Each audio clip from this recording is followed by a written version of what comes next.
Hola, ¿qué tal? Bienvenidos, bienvenidas a la mesa 2 del simposio Algoritmos y Código en la Música Computacional, que tiene por título Perspectivas técnicas, artísticas y críticas en la música computacional. Hoy nos acompañan Alejandro Ramírez, Jessica Rodríguez y Mariane Teixido, y nos van a presentar tres ponencias. Quisiéramos recordarles que tenemos un código de convivencia en el cual nosotros creemos que Transferencias Aurales es un encuentro que concibe la equidad, la inclusión y la escucha como ejes de convivencia. Y nos interesa generar un espacio seguro, respetuoso, libre de acoso, discriminación y violencia para todas las personas, independientemente de su procedencia, ideología, edad, profesión, identidad de género y orientación sexoafectiva. Además, Transferencias Aurales concibe el conocimiento, la creación y el desarrollo tecnológico desde una noción abierta y colaborativa. Consideramos la escucha y la compartición como aspectos centrales de nuestra comunidad. Bien, el código de convivencia entero lo pueden ver en nuestro evento de Facebook y también lo estaremos posteando aquí en el chat. Para quienes están asistiendo aquí y que necesitan pasar lista, también estaremos posteando pues la lista donde pueden anotarse para que tengan su reconocimiento final. También quiero recordar que estamos haciendo unas memorias colectivas de transferencias aurales llamadas Nemocine. Al final pasaremos un video donde se puede ver de qué se trata y también estaremos compartiendo el formulario para quienes quieran aportar cosas a estas memorias colectivas. En un momento vamos a poder hacer preguntas a los y las participantes, así que en ese dado caso, si quieren participar, cuando hagan la pregunta les quisiéramos pedir que prendan su cámara y su micrófono para hacer la pregunta directamente y que quede registrado en el video. Si no, también pueden postear las preguntas en el chat. Al final de las ponencias también tendremos un conversatorio entre los y las participantes, donde también pueden hacer preguntas directas. Bien, pues vamos a comenzar con la ponencia 1 de Alejandro Ramírez Ábalos, que se titula VSTs ambisónicos IM en Supercollider. Voy a leer la semblanza de Alejandro para darle paso a su ponencia. Alejandro Ramírez es egresado de la licenciatura en composición por la Facultad de Música de la UNAM. Ha complementado su formación con diversos talleres y diplomados de producción de música electrónica y acusmática, así como de diseño sonoro y música para cine y medios audiovisuales. Ha presentado obras para diversos ensambles, piezas electroacústicas, acusmáticas y de arte sonoro en distintos recintos de la UNAM, en la Escuela Superior de Música, en la Universidad del Claustro de Sor Juana y en el Centro Cultural Coyoacanense Hugo Argüelles. Su trabajo principal es en el ámbito cinematográfico. Ha realizado música original, sonido directo, diseño sonoro y mezcla en diversos cortometrajes y largometrajes. También ha trabajado con la compañía de danza Interflamenca, bajo la dirección del maestro bailador Ricardo Rubio, haciendo música y arte sonoro para varias obras, presentadas en la sede de Interflamenca y en el Teatro de la Ciudad Esperanza Iris. Adelante, Alejandro, escuchamos tu ponencia. Okay. Gracias, Hernani. Y buenas tardes a todo el público que nos escucha. Gracias por asistir a esta mesa. También saludos a Mariana y a Jessica. Y bueno, voy a compartir la presentación. Entonces comenzaré hablando un poco sobre los plugins de IEM. La suite de plugins ambisónicos de IEM fue diseñada en el Instituto de Música Electrónica y Acústica de la Universidad de Música y Artes Performativas Graz, en Austria. Esta suite consta de varios plugins disponibles en formato VST2 que incluyen un ecualizador, procesadores de dinámica, una reverberación, visualizadores, codificadores y decodificadores, entre otros. Y pueden descargarlos de la página plugins.iem.at. Algo importante es que estos plugins son totalmente gratuitos, de código abierto y multiplataforma. La versión más reciente es la 1.12.0. Y para los ejemplos que voy a dar en un momento, utilicé una versión un poco atrasada, la 1.11.1. Y bueno, el otro software que usaré para los ejemplos es el lenguaje de programación SuperCollider en su versión 3.11.2. Este lenguaje también es totalmente gratuito y multiplataforma. Y lo pueden descargar de la página supercollider.github.io. Y finalmente el tercer componente que ocuparé en los ejemplos es la extensión BST Plugin para SuperCollider, que también fue desarrollada en el Instituto IEM. Con esta extensión es posible cargar y manipular plugins en formato BST2 o BST3 dentro de un SYNDEF en SuperCollider. Incluso es posible utilizar la interfaz visual de cada plugin y manipularla con el ratón. Y bueno, ahora hablaré un poco sobre la tecnología ambisónica de manera muy simplificada y puntual. Esta tecnología permite, por un lado, el diseño de un campo sonoro tridimensional utilizando sonidos puntuales que son colocados en distintos puntos de este ambiente. Y por otro lado, esta tecnología permite la grabación tridimensional de un campo sonoro completo. Para este tipo de grabaciones se utilizan distintos números y acomodos de micrófonos, que aquí tengo algunos ejemplos. A mayor número de micrófonos que se ocupen para la grabación, mayor será la exactitud en la tridimensionalidad capturada y mayor el orden de la señal ambisónica. Entonces, una señal ambisónica de orden 0 es una señal capturada solamente con un micrófono omnidireccional. Después, una señal de primer orden contiene esa señal omnidireccional y 3 señales más. Una señal ambisónica de segundo orden tiene 9 señales en total y así van aumentando sucesivamente. Y pues los plugins de IEM que voy a mostrar pueden trabajar con señales ambisónicas de hasta séptimo orden en el formato AmbiX, que es un formato de ambisónicos. Y una de las grandes ventajas de trabajar con ambisónicos es que su grabación y codificación es totalmente independiente del formato final de reproducción. Una misma señal ambisónica puede ser decodificada y reproducida en formato estéreo, en formato binaural o multicanal.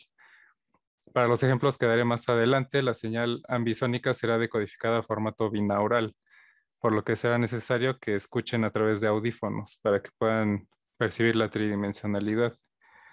Y bueno, aquí también hay una limitante con Zoom porque para los que estén ocupando el sistema operativo Linux, pues Zoom envía el sonido en formato monoaural.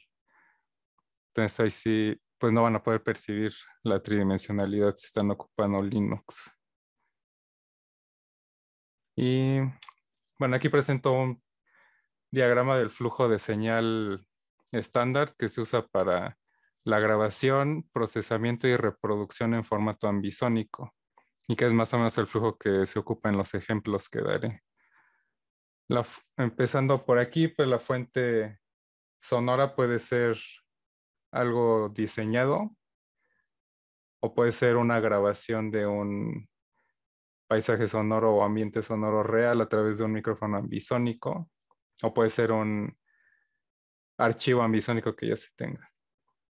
Entonces, en el caso del espacio virtual diseñado o el ambiente sonoro grabado, tiene que pasar por un codificador que lo transforma al formato ambisónico. Después aquí en el ámbito ambisónico, pues se le pueden agregar efectos.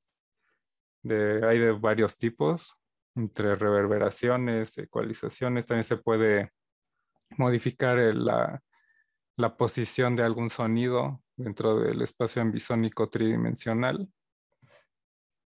Y bueno, estos efectos pueden estar como insertos o como envíos para manipular esa señal.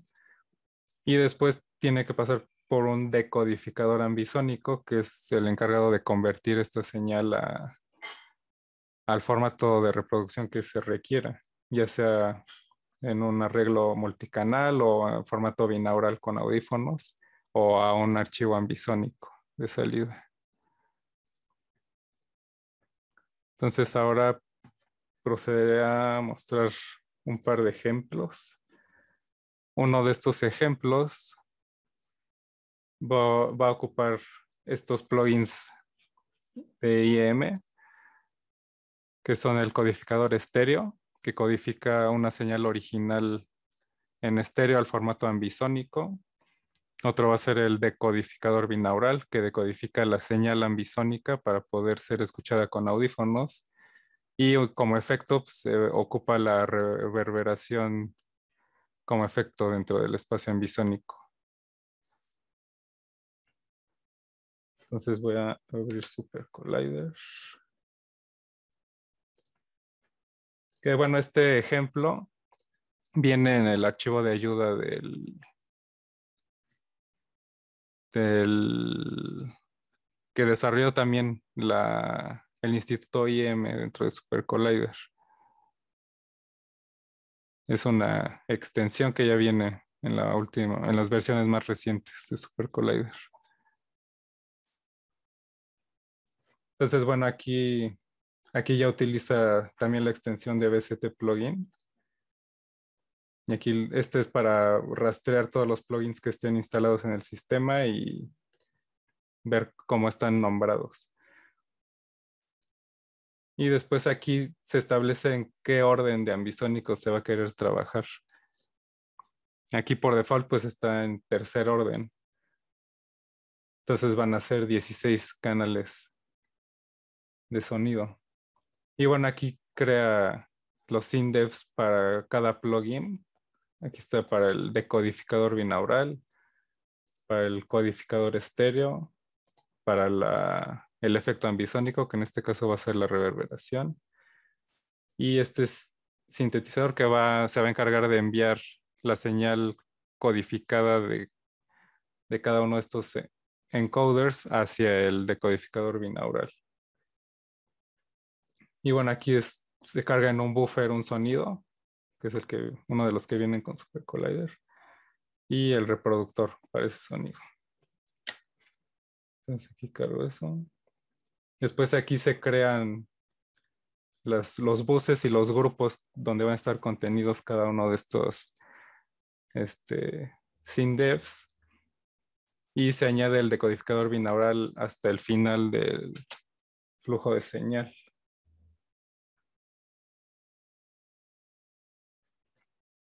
Claro, tengo que echarme este.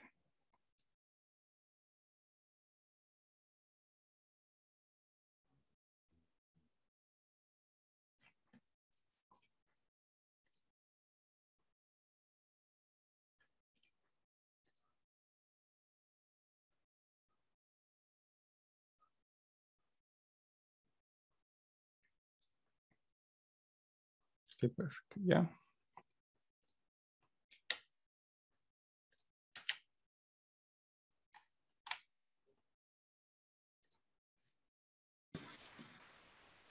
Entonces aquí ya creo el decodificador binaural al final del flujo de señal. Ya no hay.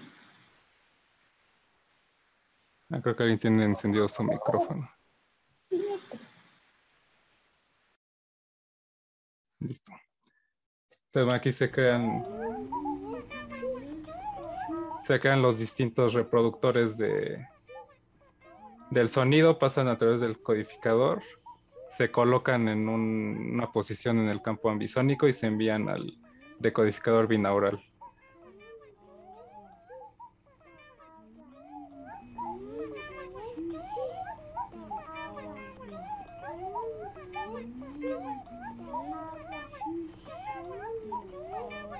Con esta instrucción podemos ver las interfaces visuales de los plugins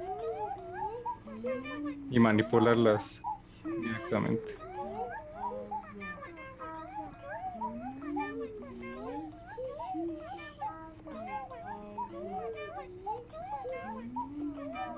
Y bueno, aquí por ejemplo,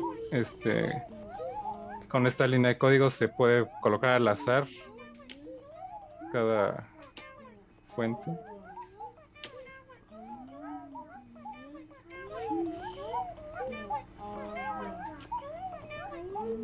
También se puede controlar con un LFO.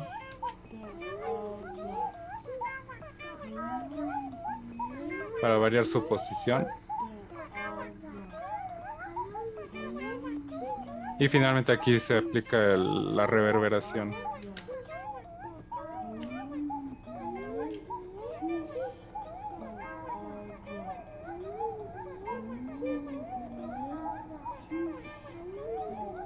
Y bueno, este ejemplo también trae al final unas líneas de código para grabar la señal ambisónica antes de que pase por el codificador binaural, por el decodificador binaural.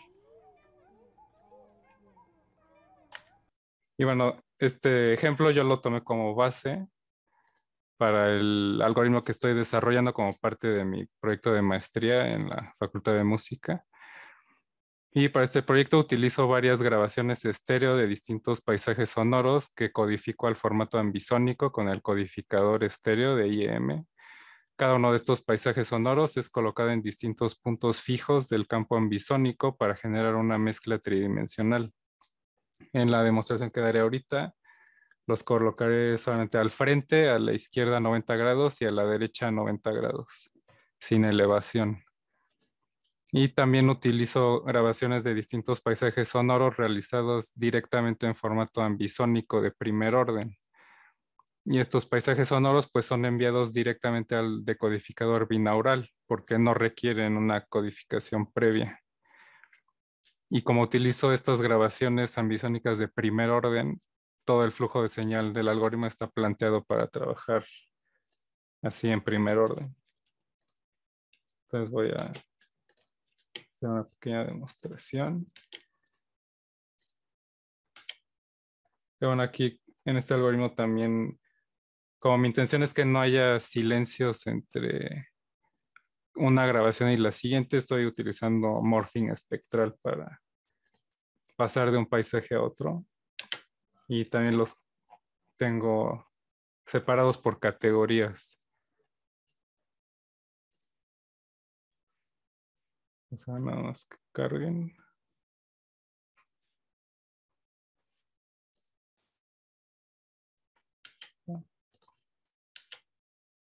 Entonces, por ejemplo, aquí tomo los buses del ejemplo de IEM.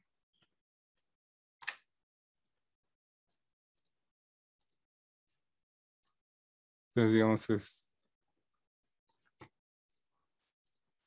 más o menos la misma flujo de señal. Aquí añado los codificadores de estéreo.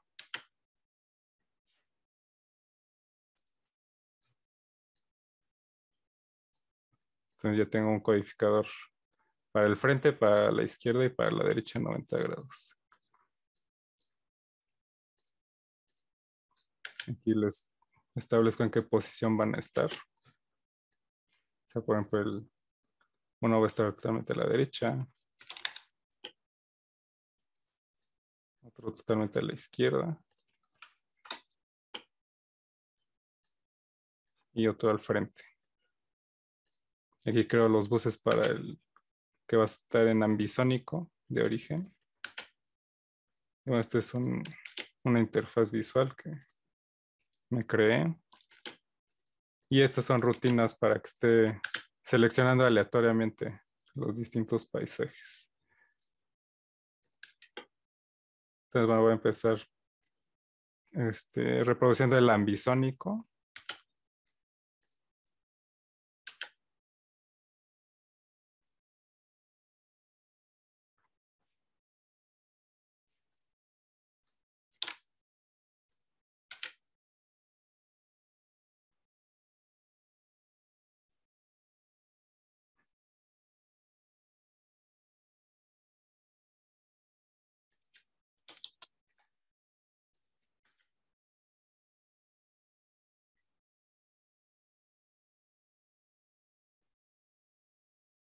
Está muy bajito.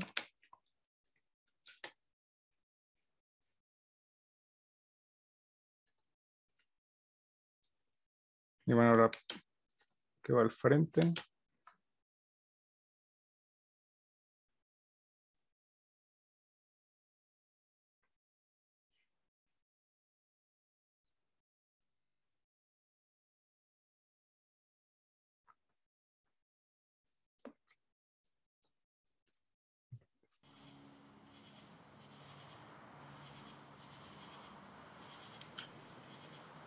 la izquierda.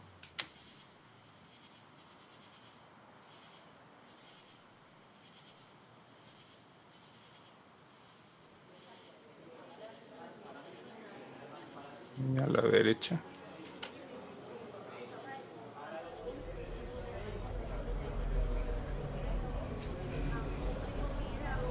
También puedo cambiarlos de posición aleatoriamente.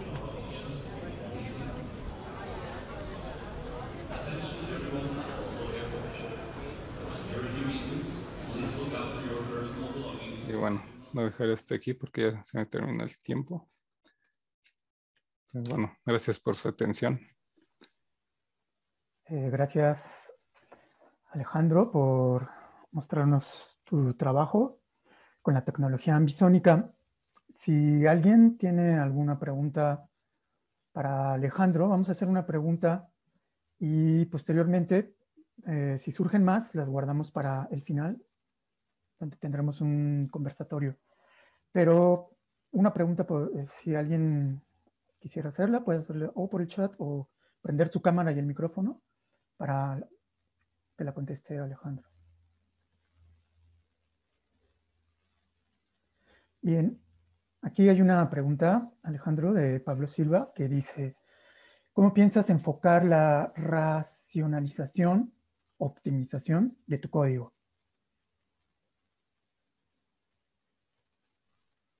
Pues sí, ahorita no está muy optimizado todavía. Está en proceso de hacerlo. Pero pues la intención creo que es modularizarlo para poder manejar bloques de código más pequeño y que sea más claro y más fácil de manejar. Y pues enfocarme también en la interfaz visual, porque esa también la estoy construyendo apenas y creo que va a ser muchísimo más fácil trabajar con la interfaz visual que directamente en el código. Muy bien, pues vamos a pasar a la siguiente ponencia.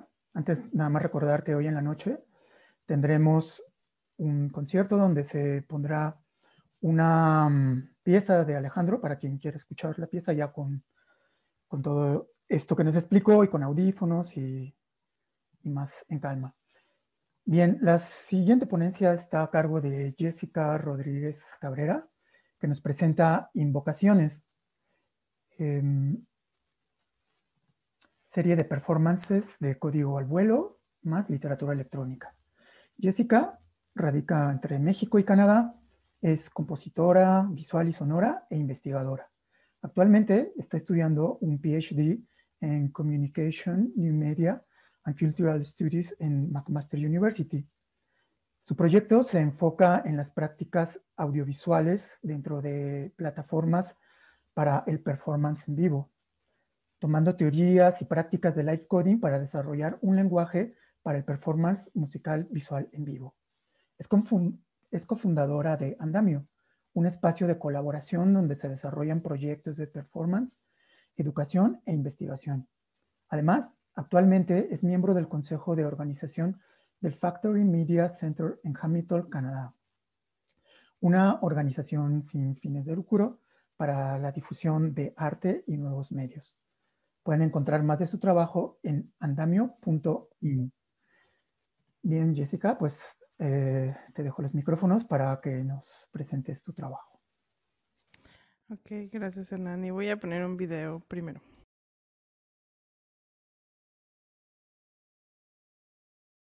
Daddy, daddy, daddy, daddy, daddy, daddy, daddy, daddy. País de la ausencia, extraño país. Do not daddy. Do not daddy. País de la ausencia, extraño país. Daddy, I have had to kill more black shoe. Daddy, I have barely daring to breathe or her chew. Daddy, I have had to kill you. Daddy, you do not do, do not do. You do not do, do not daddy. I have had to try and live like a foot. więzienia podziemia. país de la ausencia, extraño A país. właściwie zatraca się w zielonych sklepieniach, w jej cieniach El podziemia. país sin nombre me voy a morir. Esa granada no cría jazmín. Qué ángel diseña sutil, me voy a morir. Qué añil, bien país, flor de neblina. Granada no cría jazmín. Me lo contaron por isla o país. Bien país sin nombre me voy a morir. Flor de alga muerta, color de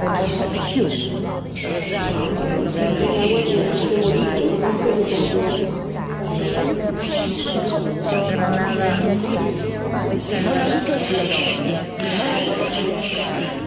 Wchodzi do lasu, a właściwie zatraca się do niego. Zna go na wylot i na ptaki przelot. Odlot ten rodzaje widzi, rozpoznaje wolnych, uwięź gałęzi. W jej cieniach podcienia, w zielonych sklepieniach, w ciszy, co próby, są różnie że tu czynek, tam strzyżek, a przy ziemi zięba, od kiedy z ręki wstaje ręba. No a potem jest powrót bolało, dobrze, ale niepodobnie do widzianka. Do not do anymore lashes, years, pure and white, barely daring to breathe or chew. Daddy, I had to kill you. You died before I had time. Marble chevy, a bag full of gaunt, a ghastly statue with one gray toe big as a Frisco city, and a head in the freakish Atlantic, where it pours país de la ausencia, extraño país. Bien país sin nombre. Extraño país, ausencia, país extraño país, extraño país, extraño país, extraño país, extraño país, extraño país, país de la ausencia, país de la ausencia, país de la ausencia, país de la ausencia, país extraño país, país de la Ok, entonces voy a hablar sobre esta pieza, bueno, estas tres piezas de invocaciones. Básicamente hasta hoy en día he hecho diferentes versiones de tres poemas. El primero que hice fue el de Silvia Plath, de un poema que se llama Daddy. El segundo fue de Gabriela Mistral, de un poema que se llama País de la Ausencia. Y el tercero, que fue el que hice este año, es el de Wisława Szymborska, que es Forest Morally. No, ya no me acuerdo muy bien del nombre, ahorita se los confirmo. Entonces, básicamente mi trabajo se trata como de juntar prácticas de live coding con prácticas de literatura electrónica. Y bueno, yo he hecho esto desde hace ya bastante tiempo, desde que salí de la universidad. Yo estudié en la Michoacana y siempre me gustó trabajar con poesía. Yo trabajé con mi papá, primeramente porque mi papá es escritor, y lo que hacíamos era, más que literatura electrónica y live coding, porque no hacía en ese tiempo, era hacer como performance de literatura expandida. Y él leía en vivo mientras yo hacía cuestiones visuales en tiempo real, y paralelamente otras personas hacían lo mismo con el sonido. Hace 3 años que quise empezar como a experimentar un poco más con la palabra escrita, y bueno, creo que el Live Coding me dio como como la plataforma para poder hacer esto. Explico un poco de la parte técnica porque en realidad quería como hablar sobre unas cuestiones más bien conceptuales, sobre la pieza y sobre cuestiones también que no tengo respuesta todavía.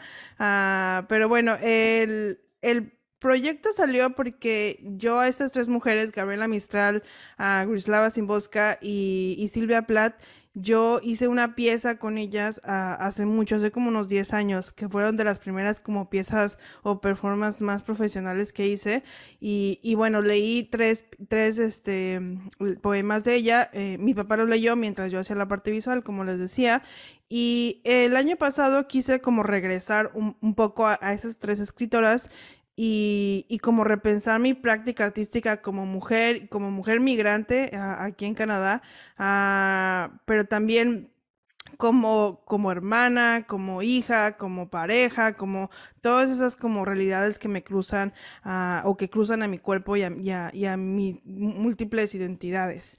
Entonces, quise como empezar con cada una, por eso empecé con Silvia Plath y la forma en la que trabajo de manera como muy técnica es que elijo un poema que no nada más que me guste, que es lo que dice, obviamente, o que me conecte con ella, pero también que la autora misma haya grabado ese poema, que es una de las cosas que sí necesito, o sea, que me guste que la autora lo haya grabado y que me guste también como la rítmica de cómo la autora lo dijo, y ya cuestiones más técnicas como obviamente que no tenga tanto ruido en el fondo o tantos errores, por ejemplo, que están relacionados con el grabar la voz. Entonces, por ejemplo, esta de Wisława Szymborska, escogí este poema que se llama Moralite Lesni y lo que hice fue usar la voz de Wisława leyendo su propio poema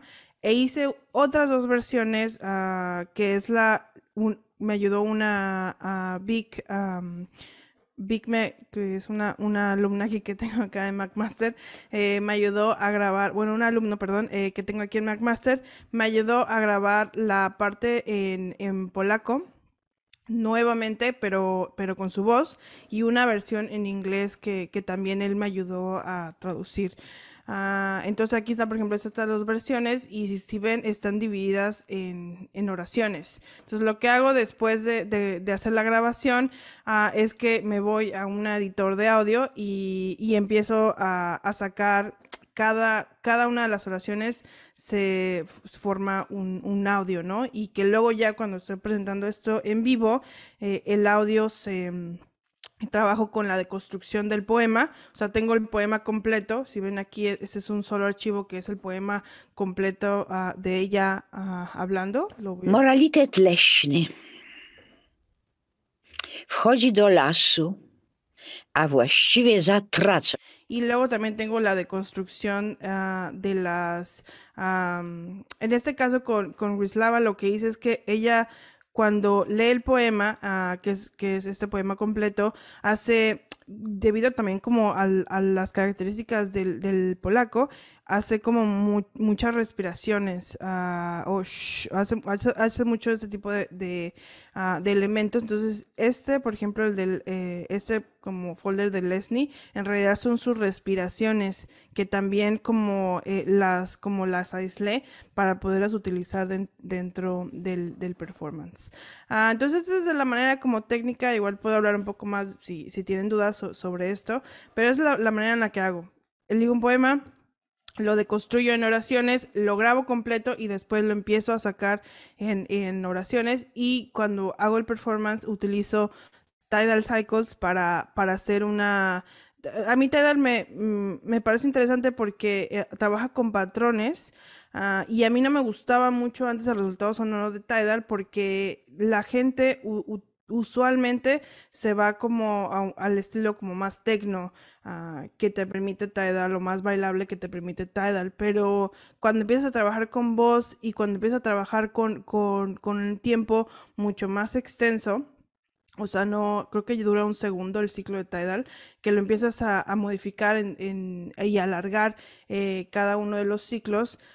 Puedes empezar a crear otras estructuras mucho más abstractas. Y a mí me gustaba mucho como la repetición que te permitía, que te permite realizar Tidal. Y bueno, yo lo explico aquí como patrones de voz, más que patrones musicales, son patrones de que hago con la voz de estas tres autoras. Ah, Quisiera hablar un poco, porque obviamente, como les digo, no tengo respuestas todavía, de algunas de las cosas que me enfrenté a la primera presentación del performance, que fue este poema de Daddy de Silvia Plath. Espero que lo vean aquí. Pero básicamente el poema, espero que no me estén preguntando algo en el chat porque luego está complicado. Bueno, no me preguntan nada. Entonces, lo que pasa con el poema de Daddy es que es un poema muy, muy complicado como política y socialmente, porque lo que hace Silvia Plath, bueno, Silvia Plath, su historia es un poco difícil porque a pesar de ser una mujer de clase media que sí accesa ¿cómo se llama? A la educación y que tiene, o sea, que pertenece a un nivel socioeconómico privilegiado. Y que es blanca en Estados Unidos de los años 50, 60, también sufre de una enfermedad mental, o sea, tiene depresión clínica y de hecho o sea, está internada por muchos años. Se intenta suicidar varias veces y de hecho la última vez sí se suicida. Y pues es la razón por la que muere. Entonces, debido a esa depresión, y yo creo que también debido a ese tiempo, lo que hace en el poema de Daddy es una analogía al holocausto. Y tiene bastante, juega mucho con la palabra, por ejemplo, judío en inglés, y tiene como estas analogías como the German Thong and the Polish Town, y empieza a hacer esta analogía de cómo la opresión de su padre, de las figuras masculinas en su vida, que fue primero su padre y después su esposo, que también la deja y la engaña y la maltrata, y que al último su esposo es el que gana de todas porque Silvia Plath es muy famosa, pero en realidad su esposo es el que gana sobre esa fama de sus escritos. Entonces, tiene muchas analogías y obviamente eso es bastante criticado de este poema porque, pues, dicen, bueno, tú eres una mujer blanca que no vive como todo lo que viven los judíos o por ejemplo, la gente afrodescendiente o con otro tipo ¿cómo se llama? Sí, como de razas específicas durante el nazismo en Alemania. Entonces, ¿cómo te atreves a hacer esa analogía y decir que tú estás o sea, que tú estás viviendo o que tú viviste esa opresión como ellos? Entonces yo ya sabía sobre esta parte del poema y cuando lo presenté me estaba tan nerviosa que no, como que por equivocación empecé a como enfatizar más bien las oraciones que realmente hacen esta analogía con los judíos. Por ejemplo, I began to talk like a Jew, I think I may well be. Entonces, también esta palabra es muy complicada en inglés porque no se utiliza en inglés ya. Entonces, sí,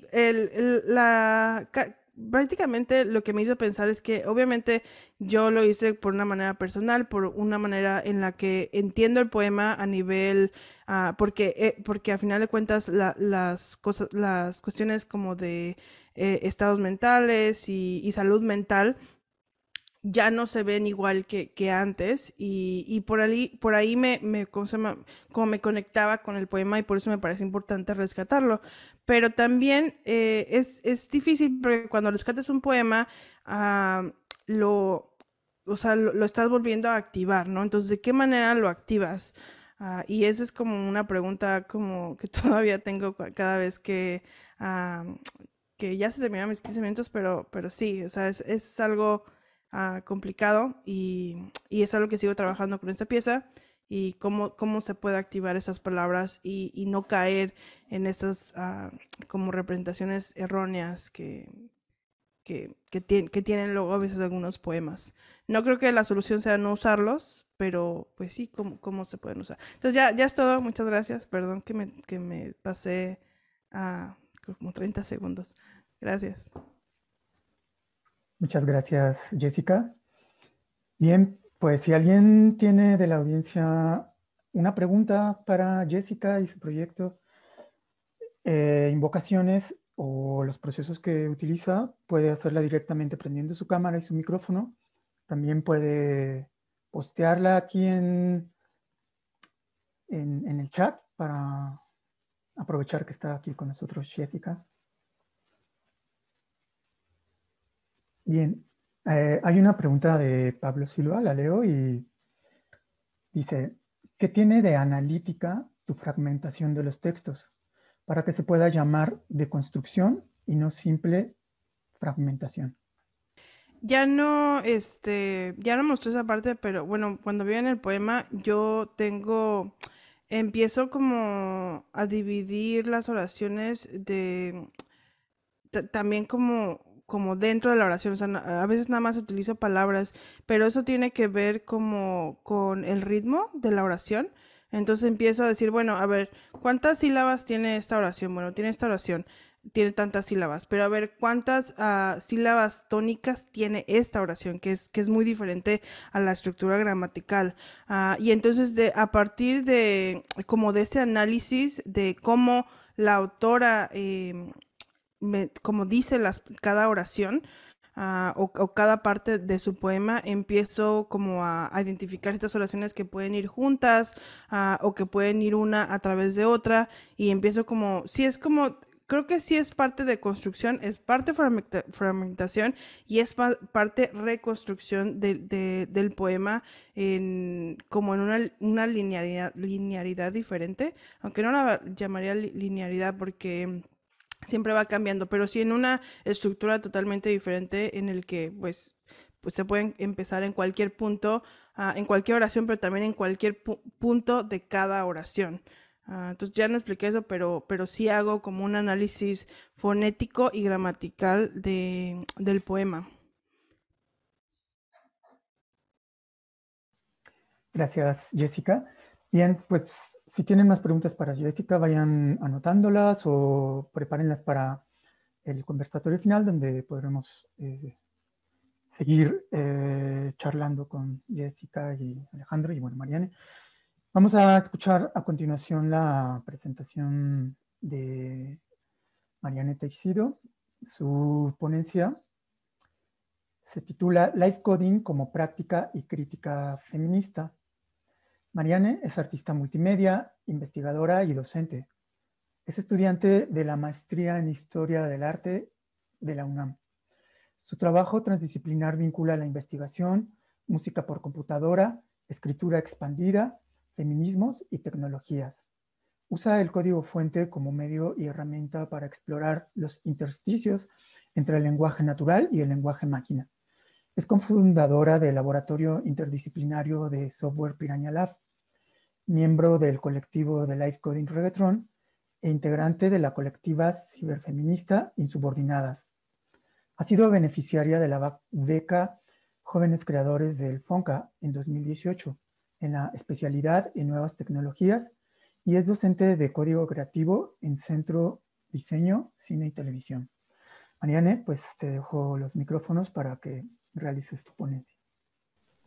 Gracias. ¿Ahí me escuchan bien? Sí. Va.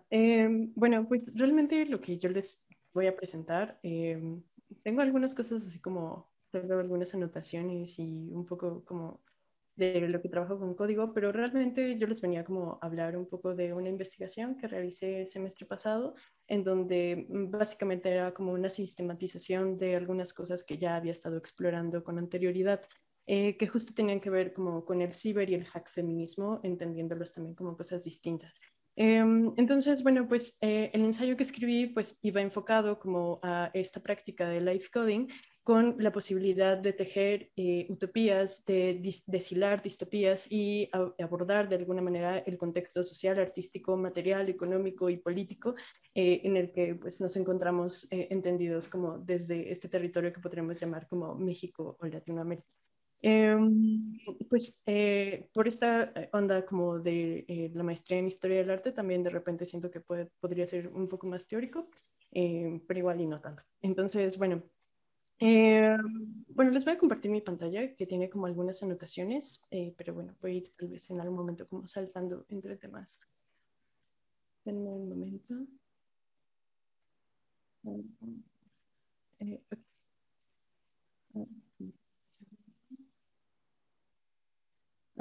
Sí, bueno, antes que nada, pues esta investigación se realiza desde un posicionamiento situado.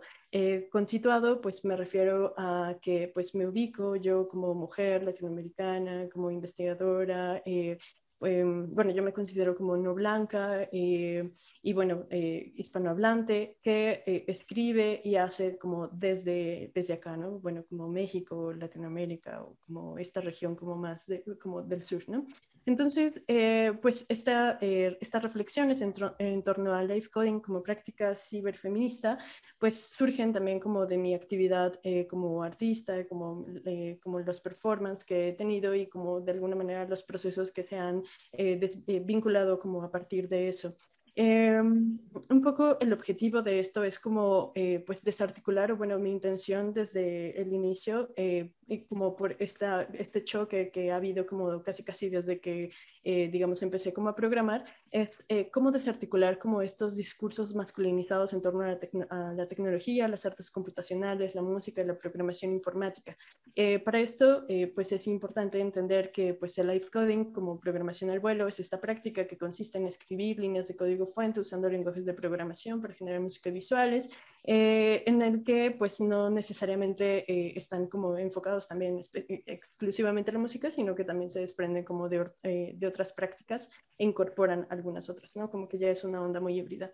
La premisa de live coding que está presente en el manifiesto de Top Lab de Muéstranos tus pantallas, creo que es una cosa que a mí en lo particular me ha interesado, como más allá de la experiencia estética durante el performance, en donde quien observa, pues digamos, se encuentra como esta relación entre el ejecutante que utiliza la computadora como instrumento y este vínculo que hay como de este feedback entre la computadora como agente y, bueno, la persona que está haciendo la intervención o el agente humano.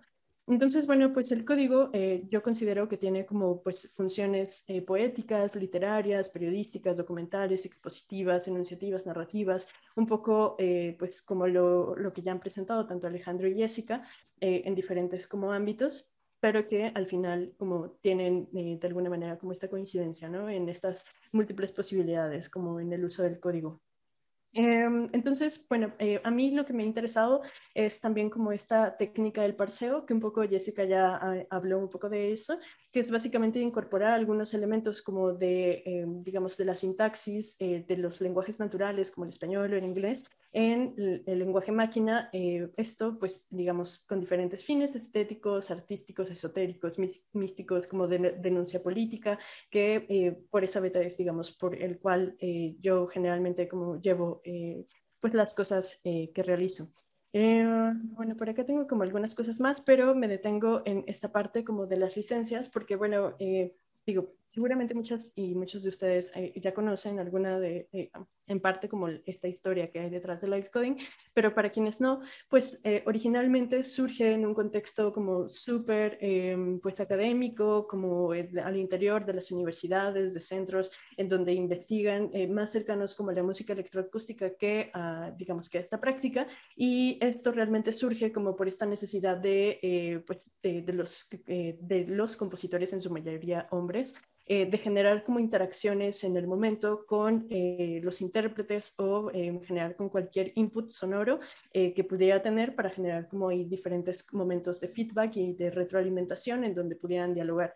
Entonces, pues por el uso del código que está presente, bueno, no exclusivamente, pero que está presente en la música electroacústica, pues esta práctica se vincula mucho con pues, movimientos como el del software libre a través de las licencias de copyleft, Creative Commons o de dominio público. Entonces, esto potencia, digamos, la posibilidad como de esta apuesta como política y social, artística y cultural, si consideramos como estas, digamos, posibilidades materializadas en los códigos y en la, digamos, como ya en las herramientas, en la posibilidad también de pagar licencias o no, que, bueno, ya ustedes también seguro conocen, ¿no? Entonces, digamos, este vínculo con el software libre que de alguna manera también pues problematiza como algunas ideas en torno a temas, por ejemplo, como de la propiedad o lo político, siguen quedando excluidos de esta discusión algunos temas como por ejemplo el género, la raza, la sexualidad, la clase, la geografía, inclusive como las formas epistémicas, o más que formas epistémicas, sino más bien como las diferentes epistemologías que de alguna manera también pueden como coexistir y convivir con este conocimiento que surge en el seno como de la colonialidad o como del conocimiento occidental académico. Entonces, bueno, esta materialidad como pues un poco más híbrida, en donde se complejiza por las relaciones como políticas, económicas, materiales presentes como en el arte y, bueno, en particular como la música electrónica, electroacústica y, bueno, todo esto derivado del live coding, pues me ha llevado a justo analizar y bueno, también como por esta interacción en estas apuestas sociopolíticas que existen como de fortalecer comunidades y procesos abiertos de intercambio no jerárquico que se articulen desde el cuidado personal y colectivo. Tal es el caso como de la charla que tuvimos en la mañana con los miembros del colectivo CLIC, en donde es muy patente, ¿no? Ellas y ellos mencionaban que hacían como lo que podían desde donde podían, ¿no? Como teniendo muy claro, ¿no? Que estos espacios de intercambio y producción colectiva, pues se tienen que generar de manera abierta, desde un cuidado horizontal, adocrático, para abordar, investigar, performar y utilizar técnicas y herramientas como en torno a esta práctica de live coding. Entonces, bueno, por esta íntima relación que existe entre la comunidad del software libre y la comunidad del live coding, se derivan también una serie de prácticas éticas y políticas que, bueno, están como fundamentadas en estas libertades, ¿no? De distribuir y de modificar el software. Entonces, esto, digamos, distingue a esta comunidad como de otras, como que también trabajan en torno a la música, como por ejemplo la de los sintetizadores o no sé, cualquier otra que se puedan imaginar, justo por esta forma de ir tejiendo como relaciones a partir de las posibilidades de modificar, de conocer el código y así.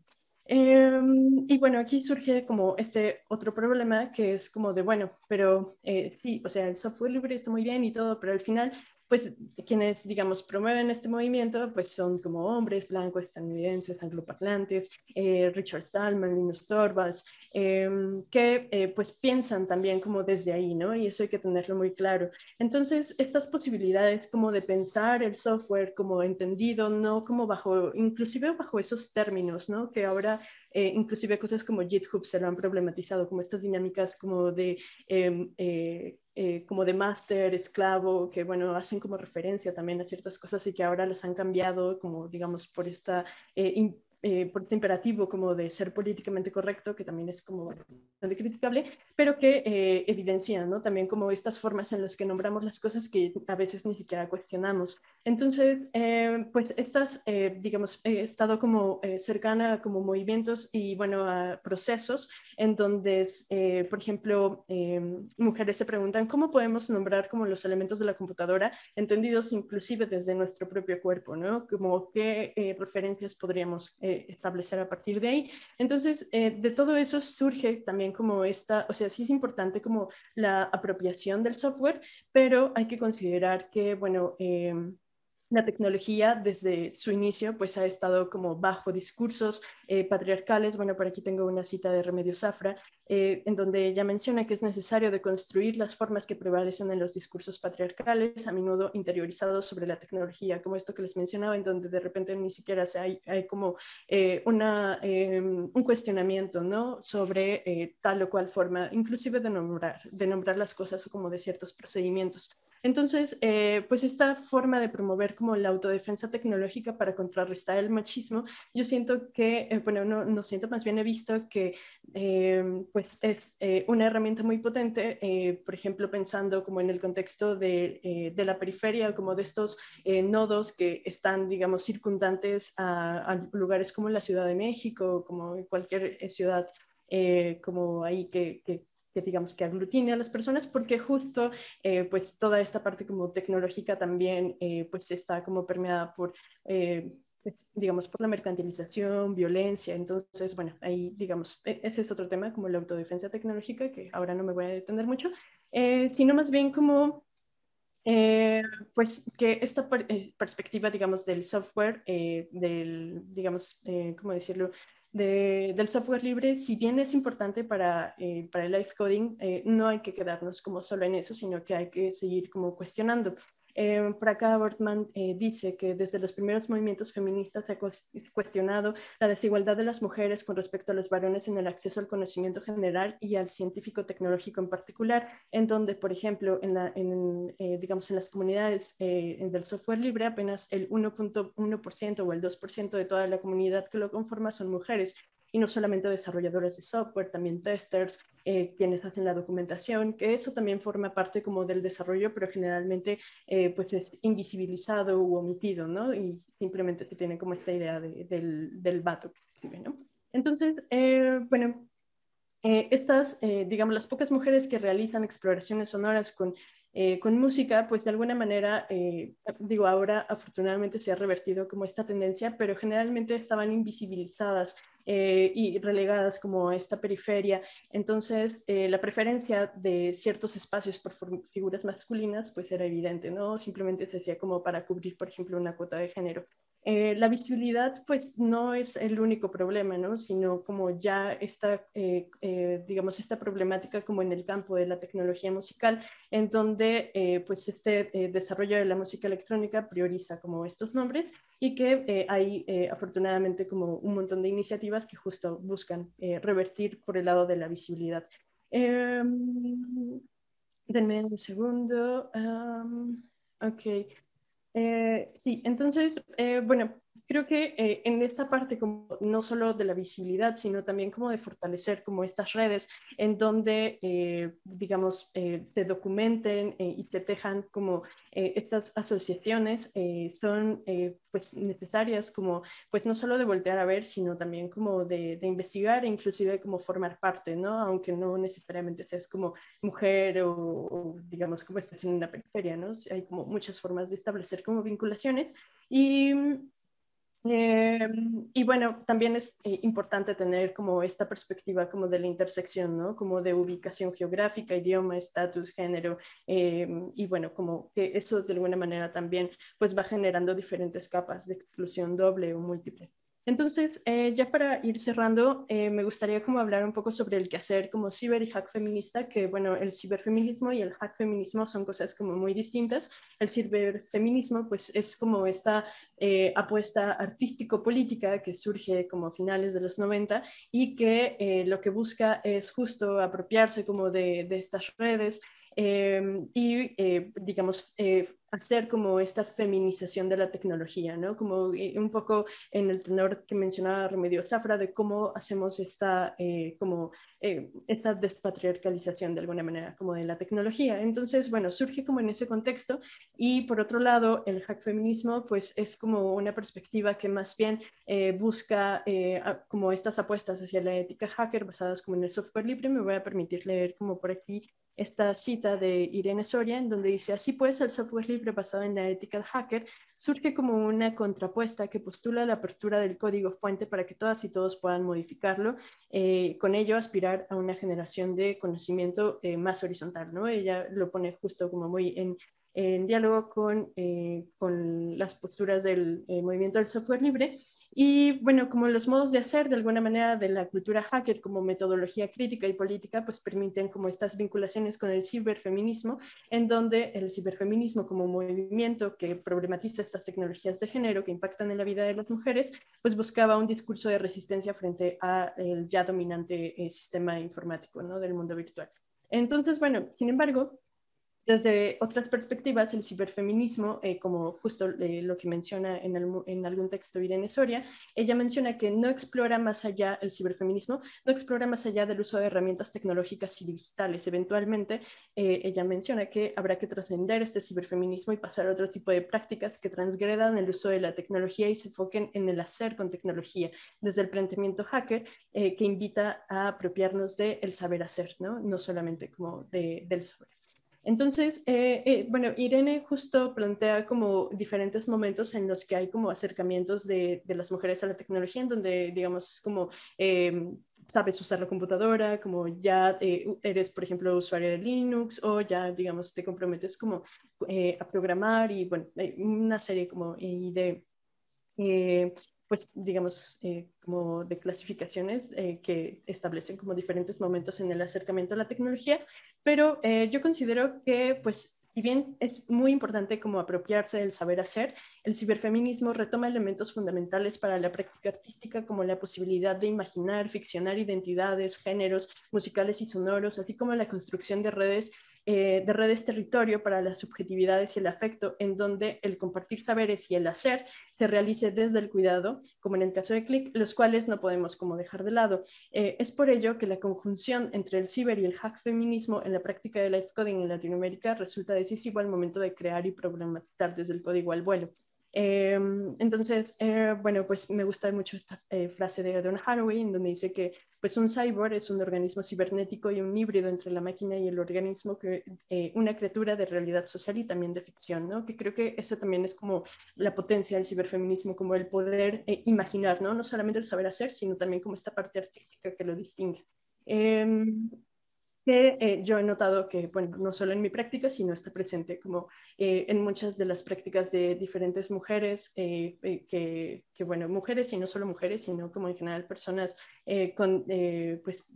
pertenecientes a diferentes, ¿cómo decirlo?, como géneros y diversidades sexuales, que, digamos, de alguna manera también están atravesadas como por estas problemáticas y que lo expresan con salidas digamos, plasmadas en el código.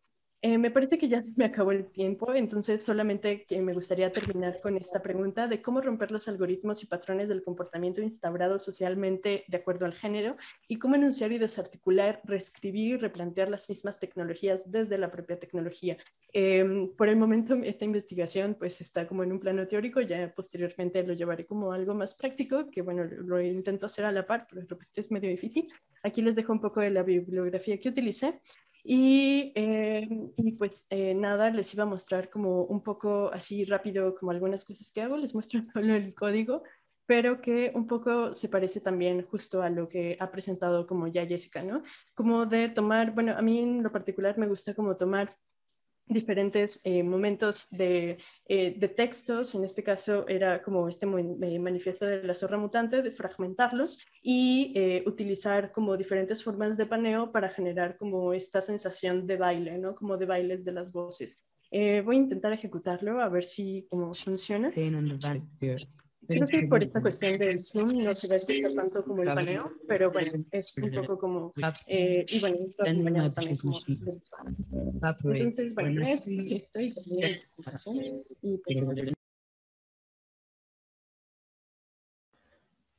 Bien, muchas gracias a Mariane. Si alguien tiene una pregunta para Mariane en este momento directamente, pues invitamos a que prendan su cámara y su micrófono y hagan la pregunta, o que la hagan también por el chat. Bien, pues si no... ¿alguien? Tengo una pregunta. Ok, sí, adelante, por favor, Carlos. Hola, ¿qué tal? Pues mi pregunta sería, pensando, por ejemplo, en el desarrollo de estas redes y en cómo se podrían ampliar, desde la academia, ¿cuál sería como que ese rol que podría potenciar y transformar como que el panorama actual? Bueno, pues es complejo porque, bueno, considero que de repente la academia justo como que se va apropiando de, pues, de estas prácticas y discursos. Pero pues definitivamente creo que pues esas redes son como pues lo que estamos haciendo ahora, ¿no? Así como hacer pues estos encuentros o inclusive pues bueno, no sé, de repente me ha pasado que justo en el posgrado como de ir buscando como bibliografía, pues también te vas encontrando con las investigaciones como de otros o tres colegas que pues de alguna manera andamos así como en sintonías como muy importantes, bueno, como no importantes, más bien como en sintonías como similares. Y creo que algo que justo leí ahora en una exhibición que está muy bonita y ya casi la quitan, por si quieren ir, vayan, se llama Tiempo Compartido, donde está Invasorix en el Carrillo Gil, y ellas hablaban justo de la importancia de citar, porque decían, sí, ahora con el arte de repente podría parecer que nos robamos las cosas, ¿no? Y que ya es así como lo normal, ¿no? Y que inclusive es como bien visto, porque esta idea como del genio que se le ocurre todo, pues ya está como un poco obsoleta, entonces el robarte las cosas como que pues de repente es como un poco normalizado porque todo el mundo lo hace, y entonces ellas planteaban como de, bueno, pero ¿qué pasa cuando le robas a los robados, ¿no? Entonces ellas sí hacían como mucho hincapié en que citaras, o sea, era algo tan sencillo como eso, ¿no? O sea, como inclusive cuando publicas en Facebook, ellas me decían, pues puedes poner hashtags, puedes como hacer referencia de alguna manera como a eso, ¿no? Y yo siento que a partir de ahí también se van tejiendo estas redes como de conocimiento, como de reflexiones, que pues es a partir de algo tan sencillo como citar. Y sí, creo que esa podría ser como tal vez en un primer momento como la forma más inmediata. Bien, pues vamos a invitar también a Alejandro Ramírez que se una para cerrar esta ponencia. Y bien, si alguien de la audiencia tiene una pregunta para Alejandro, Mariane o Jessica, pueden prender su cámara también, realizarla o escribirla en el chat. Por acá en el chat había quedado algunas preguntas rezagadas para Alejandro. Alguien preguntaba, ahorita te digo, que sí, Aura Ortiz preguntaba que qué softwares usas además de Super Collider, que detectaba que estabas usando otro. Y aprovechando también Adelina, dijo que si le podías dar algún tip para utilizar los plugins IEM en Logic. Pues sobre la primera pregunta, pues solo estoy ocupando Super Collider, así tal cual se descarga de su página. Y si no hay otro software extra. Y de la segunda pregunta, pues yo no he usado esos plugins en Logic, más bien los he utilizado en Reaper. Y de hecho en el canal de YouTube de IEM ahí tienen varios tutoriales justo donde describen cómo usarlos en Reaper. Porque creo que hasta ahorita los dos más amigables con este ambisónico son Reaper y Cubase o Nuendo. Entonces, sí, en general creo que recomiendan utilizar cualquiera de esos dos programas. Adelante, Pablo, ¿tienes Sí, preguntas, gracias. comentarios? Yo quería comentar que en la misma página de los plugins IEM menciona que no son compatibles con Logic y hay un problema con el software comercial porque todavía no acaba de haber una estandarización de los ruteos internos y de la manera en que se van a manejar el audio multicanal. Entonces, por eso es que parece que solo funcionan con Cubase y con Reaper.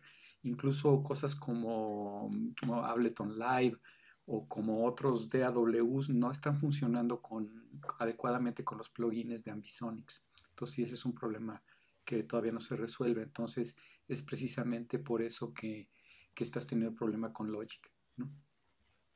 O sea, quiero aclarar que el problema es las DAWs, no los plugins en este caso. Gracias. Bien, pues tenemos una pregunta de Ariadna Ortega, que me imagino que es dirigida para Mariane, pero que aprovechando, si la pueden contestar también Jessica y Alejandro, Ariadna pregunta, ¿tu investigación ya está publicada o algún artículo?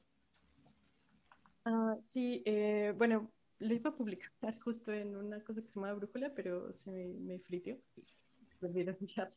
Entonces, todavía no está publicada, pero igual lo puedo como subir a las memorias. Y Jessica, no sé si tú también quisieras compartir, si tienes sobre invocaciones, si hay alguna publicación o un sitio web donde podamos ver invocaciones. Sí, es en la página, creo que ya la habían compartido, es Andamio IN, y creo que ahí está el link para mi Vimeo.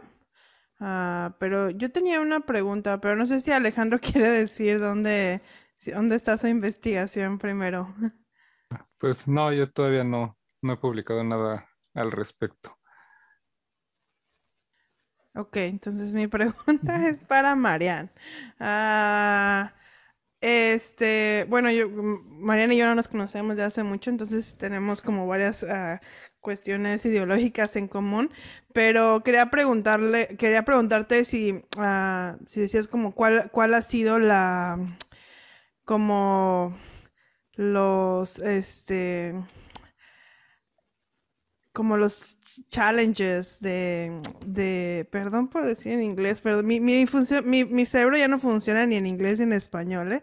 No crean que, este, de básicamente trabajar con este tipo de temas, ¿no? Porque, bueno, yo he vivido los míos también, y es difícil luego, por ejemplo, presentar un tema en el que estás hablando como de género, y lo hemos platicado, luego a veces se espera mucho, ¿no? O sea, si cometo un error, por ejemplo, el de Silvia Plath, que les digo que cuando presenté eso, o sea, lo presenté con 10 hombres y así 8 de los 10 hombres estuvieron dándome una cátedra 1 hora y media de cómo tenía que ser inclusiva y cómo no tenía que hablar de los judíos y cómo no era Entonces, no sé, luego a veces es complicado hablar sobre estos temas y hacer como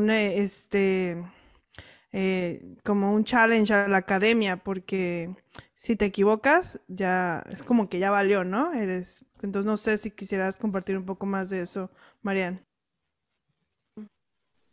Sí, pues realmente creo que pues ahora en la academia de repente también es como, bueno, por lo menos como en donde me encuentro ahora, hay como una gran tendencia como de abordar este tipo de problemáticas.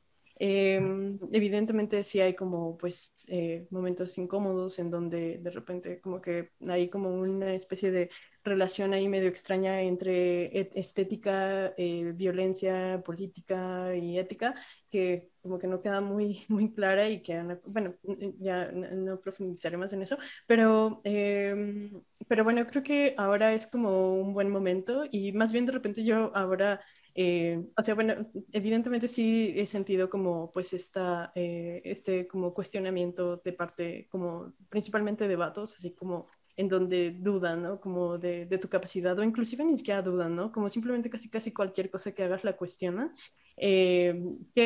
Bueno, como que al final creo que hay que aprender como a saber lidiar con eso y mi forma de hacerlo es también como pues escribiendo y como haciendo este tipo de reflexiones. Y pues ya para cerrar, creo que ahora más bien ha sido como complejo porque en estos como seminarios que tomo en donde son como temas abiertamente feministas y son como personas, mujeres y bueno, de diversas como índoles que ya tienen como temas muy, muy claros. Entonces ahí más bien como que el cuestionamiento es otro, es como ¿y en serio eres feminista? No sé, como más por ese lado, como va, o sea, como que es así extraño. Supongo que siempre hay como ahí pues no sé, como puntos de tensión que pues digamos al final siento que se resuelven justo como con esta salida, bueno, en mi caso como pues más teórica, pero que evidentemente ya por el otro lado, como las personas digamos que cuestionan como tu habilidad técnica, es justo pues desde el lado como del saber hacer, ¿no? Entonces creo que un poco es eso, ¿no? Como el saber y el hacer. Creo que había una pregunta para Alejandro. Sí, hay una pregunta para Alejandro y también Jorge quería hacer una pregunta antes. No sé si Jorge quisiera. Yo después. Ok. Bueno, la pregunta que es de Rafael Quesada para Alejandro. Nos dice que si has probado otros plugins de Ambisonics como la librería ATK y si has escuchado alguna diferencia en la calidad de espacialización. Sí, he usado justo esa librería de ATK, igual en Reaper. Y sí, esa la sentí un poquito más difusa con respecto a la de IEM. O sea, no sentí que fuera tan exacta la espacialización. Pero, digo, para mi proyecto. Por esa librería de ATK, pues ATK tiene, pues sí tiene otros plugins bastante interesantes que la de IEM no tiene. Y también, si no mal recuerdo, el decodificador binaural de ATK, pues creo que es mejor porque se le pueden cargar distintos archivos de las HRTFs.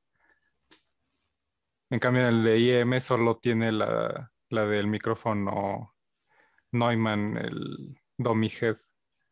Entonces, esa sí sería una ventaja con respecto a los de ATK.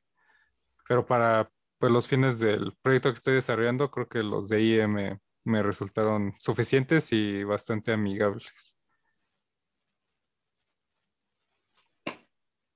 Bien, pues Jorge, no sé si quisieras hacer la pregunta. Sí, hola a todas y a todos.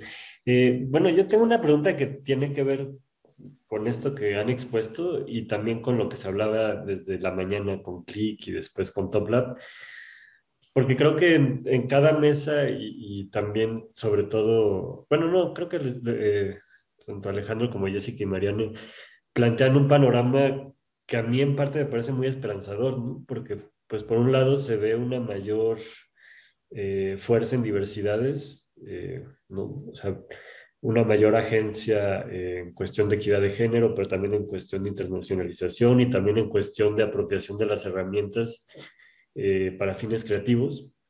Pero también se han planteado varias dificultades en el camino, ¿no? Varias, por ejemplo, lo que mencionaba Olivia hace rato, o lo que Click también estuvo planteando en torno a las problemáticas de la colaboración, o también lo que Jessica y Mariane plantean, sobre todo ahorita lo que Mariane planteaba sobre las cuestiones de todavía asimetría que existen. Y entonces yo les quería lanzar como una pregunta muy abierta, por si alguien quisiera contestarla, y es, ¿cuál es su perspectiva actual en términos de optimismo o de no optimismo o de pesimismo? O sea, ¿cómo sienten ustedes este momento en términos de apertura? ¿Y cuáles son las principales dificultades que ustedes observan y las principales, digamos, batallas ganadas que ustedes consideran que se han dado, sobre todo en los últimos 10 años, ¿no? Y particularmente en este momento y particularmente en América Latina? Digo, es muy abierta la pregunta, pero pues si sirve de provocación para cualquier cosa que dijeran, creo que me interesaría mucho saber su opinión. Bueno, quisiera responder rápido. Yo creo que obviamente hay muchos espacios de los que había hace inclusive unos 5 años. Creo que hay hay mucho tiempo todavía que esperar para que, por ejemplo, la academia realmente esté abierta a otro tipo de conocimientos. Por ejemplo, he leído sobre cómo, porque Mariana decía que era muy importante citar a las personas y creo que esa es una manera a corto plazo de como de referenciar pues a las personas que están haciendo o que están investigando desde otros puntos geográficos, políticos, sociales, económicos, etcétera. Pero creo que todavía le falta muchísimo tiempo a la academia. Sí veo como nuevas personas que yo sé que están estudiando el doctorado, veo como en unos, ya sé que es mucho, pero unos 50 años en donde ya se puede hablar de otras formas de hacer academia, ¿no? O de otras formas válidas de hacer investigación en las artes, pero también fuera de las artes. Por ejemplo, hay un gran problema en cómo citar, porque la citación es muy, muy académica. Siempre tiene que haber algo publicado en cierto tipo ¿cómo se llama?, de situaciones. En el doctorado es bastante O sea, es como una regla no escrita, pero dicha de que no se ve muy bien que cites tesis de otras personas. Tienes que citar libros ya hechos, pero ¿qué pasa, por ejemplo, con el conocimiento de comunidades indígenas, ¿no? O sea, eso no se puede citar, o por ejemplo, investigaciones que son colaborativas, que las estás haciendo con proyectos, otra vez que perteneces a una comunidad indígena, por ejemplo, y que necesitas citar a tu comunidad y a tu familia. Entonces, eso todavía no hay realmente un espacio para ese tipo de cosas. Entonces, yo creo que sí es esperanzador, pero tampoco, y obviamente hay más espacios, pero yo creo que sí falta mucho tiempo para que se pueda ya hacer algo en términos de, no nada más de temas, porque hay apertura en temas, pero también en cómo se presentan esos temas y qué validez académica le damos como sociedad. Entonces, sí, esa es mi respuesta. Bueno, sí, o sea, yo considero que lo que está mencionando Jessica es justo muy importante porque, pues, bueno, de entrada, pues en la academia en general hay como esta exclusión por el idioma y, bueno, a partir del idioma lo puedes como llevar justo a esto de la sistematización del conocimiento como en las lenguas indígenas y cómo puedes como también tomar, pues, digamos, el saber oral o el conocimiento oral. Y creo que ahí justo está como la potencialidad, la potencia como que tiene el arte en relación a la academia. Creo que en el arte sí es posible como establecer un poco estas relaciones entre, digamos, como esta memoria, pues sí, como la memoria oral. Y inclusive como en otras lenguas o como retomar las sonoridades, justo un poco como lo que estabas presentando Jessica hace un momento, y bueno, creo que eso yo lo vería como algo esperanzador en relación a las investigaciones que implican como el quehacer, pues digamos, como artístico, ¿no? Y en relación a otros que son como meramente técnicos. Pues, o sea, esto que mencionabas de que pues al final hay una mayor apertura, pues también es como, pues un tanto cuestionable, ¿no? Porque es como de, bueno, hasta dónde realmente es una apertura y no más bien como una capitalización como de esta información. Creo que Internet, pese a que de repente podría parecer también como algo que posibilita como hacer este tipo de conexiones y relaciones, pues también te va como limitando y constriñendo, ¿no? Como en las posibilidades o en las cosas que puedes como saber, buscar, investigar o inclusive con las personas con las que te puedes relacionar y cómo te relacionas con ellas. Permítame un segundo. Y pues nada, o sea, creo que solo eso, sí, o sea, como que creo que ahora, por ejemplo, con la virtualidad, como que hay muchas potencias de como de conocer a gente que de alguna otra manera tal vez hubiera sido como complejo hacerlo, pero creo que también está como coartado como por eso y que la cuestión de la inclusión también como que tiene ahí como una especie como de truco en donde es como de, bueno, ¿hasta qué punto realmente es inclusión y no como esta parte de la mercantilización? Y con respecto a, pues, a la academia, también creo que ahí sería como interesante investigar esto que menciona Nelly Richards de la manera como de deshacer la academia, ¿no? Como me lo imagino como si fuera una especie de guerrilla, como de infiltrarse desde dentro y desde adentro como pues ir como haciendo este proceso como más disruptivo, ¿no? Que uno de ellos podría ser como justo atendiendo a lo que mencionaba Jessica sobre cómo citar lo que no se puede citar, por ejemplo, ¿no? Alejandro, perdón, ¿quisieras abonar algo a la pregunta?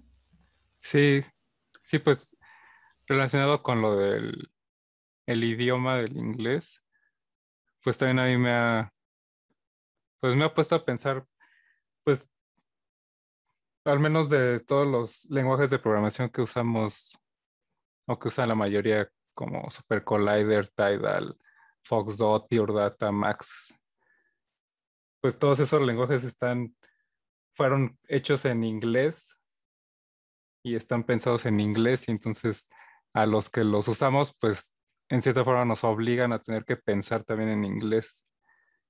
Y no sé, creo que sería algo muy interesante que no sé si ya existe que alguien cree un lenguaje de programación en español o en algún otro idioma que no sea inglés. Y si eso a lo mejor bueno, seguramente influiría en la forma en que se construya ese lenguaje de programación. No sé si está creado desde otro idioma que no sea el inglés. Y pues también creo que el inglés es el idioma de la academia, ¿no? Por lo que he visto, todos los artículos, papers, tesis importantes, pues se traducen al inglés. Y eso igual nos limita pues creo que sí es una limitante para el pensamiento, porque finalmente tenemos que reducirlo a lo que puede aportar el idioma inglés. Entonces, no sé, también me acordé pues de la propuesta que hubo del Esperanto, que era como un idioma universal, que a lo mejor estaría bueno que cada país conserve su propio idioma, porque cada idioma tiene sus propias formas de entender el mundo, y aparte un idioma global que sea de todo el mundo, no sea solo pues del bloque de Estados Unidos e Inglaterra. Entonces, pues sí, no sé, eso es lo que he andado pensando últimamente. Bien, pues desafortunadamente se nos terminó el tiempo de esta mesa. Disculpen las preguntas que quedaron pendientes. Los invitamos, bueno, antes, gracias por sus reflexiones, Alejandro, Jessica, Mariana, y sus ponencias. Les invitamos a que participen en la siguiente actividad, que es el taller Instruments con Furenku, que será a las 3 de la tarde. Y bueno, pues yo por mi parte doy por cerrada esta mesa, sin antes decir que los temas pueden converger en estas prácticas artísticas investigativas que nos han planteado, que aunque parecieran temas disociados, creo que el hilo conductor del código nos va a dejar ver, así como mostrar las pantallas o el código que nos enseñaron, pues cómo se inscriben estos pensamientos, reflexiones más allá de la cuestión técnica, también artística, también crítica. Muchas gracias a quienes se conectaron. Por último, nada más vamos a mostrarles el video de Mnemosyn y bueno, esperamos verlos en las próximas actividades.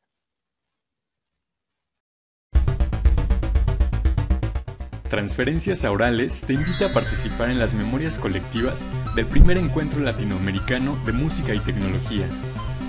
Durante estos 5 días estará abierto nuestro Mnemosyn, una cápsula del tiempo que reúne aquellos sonidos, voces, saberes, imágenes, deseos, consejos y experiencias diversas que responden a la pregunta: ¿qué le queremos compartir a las generaciones presentes y futuras para la construcción de ese entorno de música latinoamericana con el que soñamos?